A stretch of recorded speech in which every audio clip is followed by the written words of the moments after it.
As reported this morning, the city of Whitehouse did suffer tragedy today during the the storms that moved through about 1:45 this morning. We have identified one casualty as 71-year-old W.M. Solomon, who was found deceased in his home. As the morning progressed, we had a multi-agency response. Emergency personnel, county crews conducted rapid damage assessments through our hardest hit neighborhoods and identifying more than a dozen homes that were hit by this acute weather event. The weather event itself was very contained about a mile and a half radius in the southeastern portion of the city. Currently, our one priority is restoring power. Encore is diligently working to restore power as quickly as possible. At some point this morning, we had as many as 4,000 citizens without power. Recently, we learned we're at about 1,700. So Encore is answering the call and bringing us back in the light, if you will. Some information for our citizens. We're closely in contact with Republic Services, who will be doing extra brush pickups, limb pickups this week, and normal services will resume soon. Back to power. As we restore power, we ask the citizens to be mindful of the nature of the power outages. Upon restoration, be mindful of low power lines, hanging power lines, anything out of the ordinary. If they notice something out of the ordinary, they need to go ahead and contact their service provider. The city has pretty much resumed operations. We've had little to no infrastructure damage at this time. And we are asking the citizens to please refer to our city website, our city social media platforms for more up-to-date information. At this time, we're working to transition back to normal municipal operations.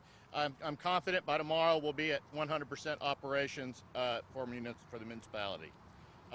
Currently, we do have the National Weather Service on scene trying to determine the nature and the cause of this weather incident.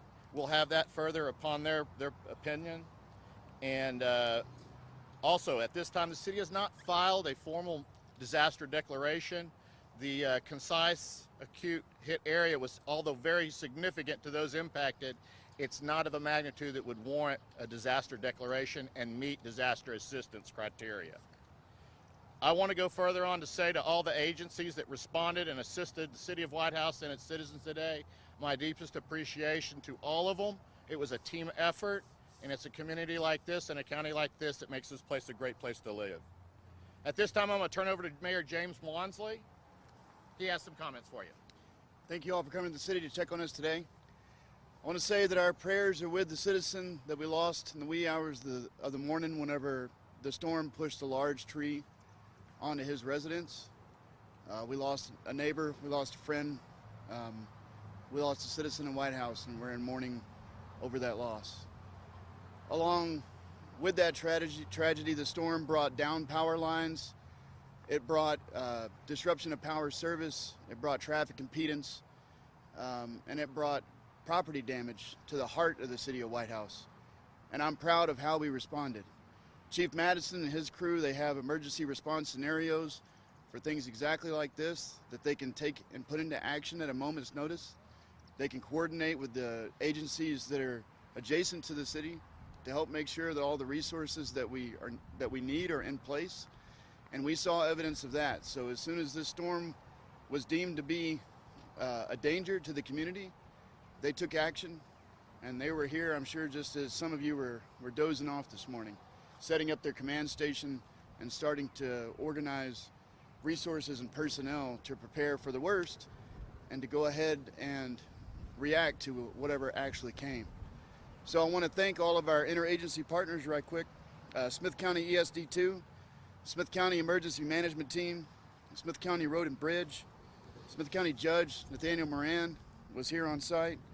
Whitehouse ISD, their superintendent, Dr. Chris Moran, was here on site. TxDOT, Smith County Sheriff's Department, Texas Parks and Wildlife, the Red Cross, the Crisis Response Network, the National Weather Service, Encore, and a deep thanks to our city organizations, the Fire Department, Police Department, the Parks Department, and our Utilities Department They kept the water flowing, the toilets flushing, even when the power was out. All of our generators were operational and in use, and they kept those critical services going, the ones that we were in control of. So again, thank you for coming out to the city. Thank you for checking on us. We appreciate you being here. As of this morning, there were 21 roads that had trees down. At about this afternoon, what are we looking at now here in Whitehouse? I think we've just got a few. Most all roads are passable, and I think we've just got a few at this point. There will be 100%. I anticipate by the end of the day, everything will be 100% passable, as long as utilities, electrical workers, are not blocking it off so they can repair utilities. And for power lines down, are those cleared up as well? Well, Encore is diligently working it. They're working on some of the main power lines that come into the city.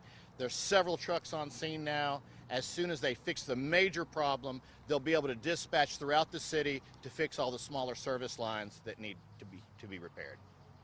You said about a dozen homes were impacted by the storm? That's pretty much our preliminary count right now, that we're really significantly. We had several homes with more minor damage, but we had 12 with trees on them and more significant damage.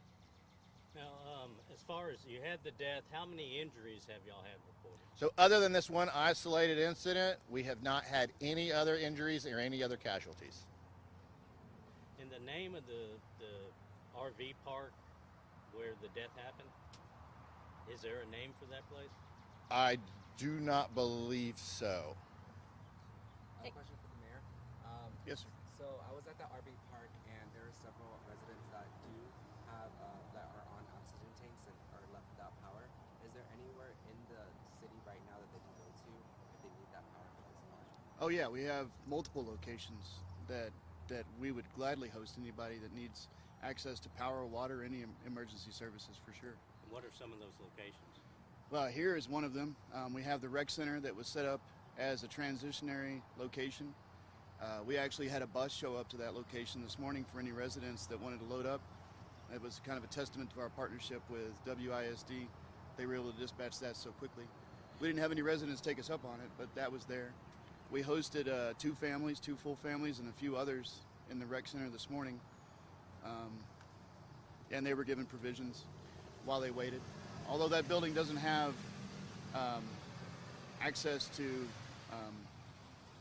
alternate power, there were alternate power locations throughout the city that could facilitate those critical needs. I do want to go ahead and still, Mayor, that, you know, these special populations, which you're speaking of, people on oxygen, different types of medical needs, we certainly were aware of those special populations, and partners with our EMS provider, UT Health EMS, certainly answered the call this morning, checking on a lot of those people.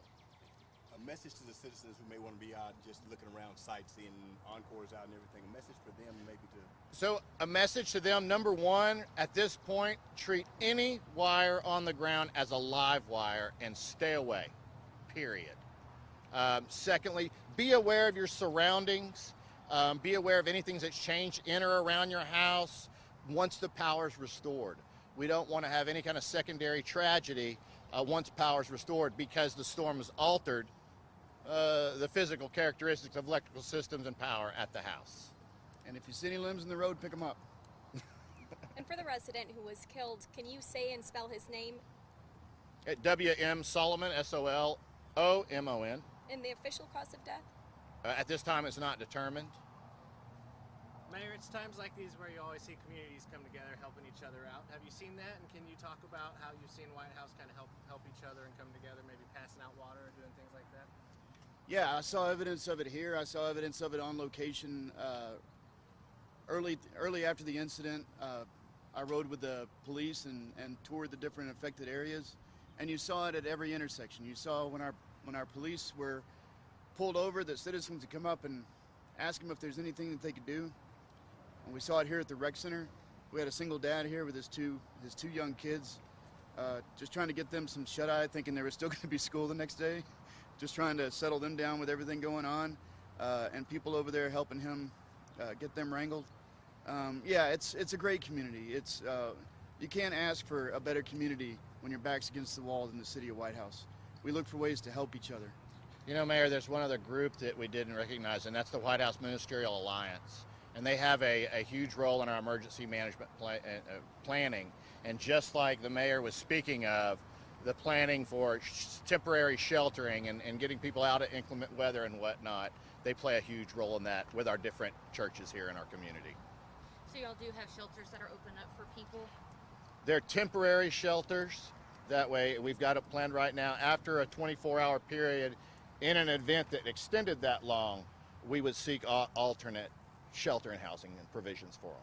Okay, so like last night, Russ County went ahead and opened up a couple of shelters for the residents. So is that something that y'all might think about doing in the future? That's something we would coordinate with the American Red Cross and the Crisis Response Ministries and our local pastors and their churches and facilities.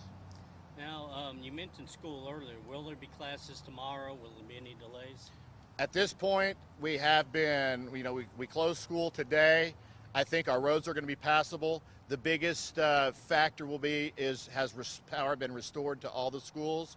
I'm pretty confident. I don't want to speak on behalf of the WISD. As long as the roads are passable and power has been completely restored and everything is safe, I think that we'll probably count on school tomorrow. Any other problems that have been caused by this that y'all need to still address? No, there's, we've got lots of peripheral damage. Fortunately, other than the tragedy of loss of life, it's about property and property preservation and addressing basically our citizens' needs so they can try to seek the recovery they can get and assist them however we can.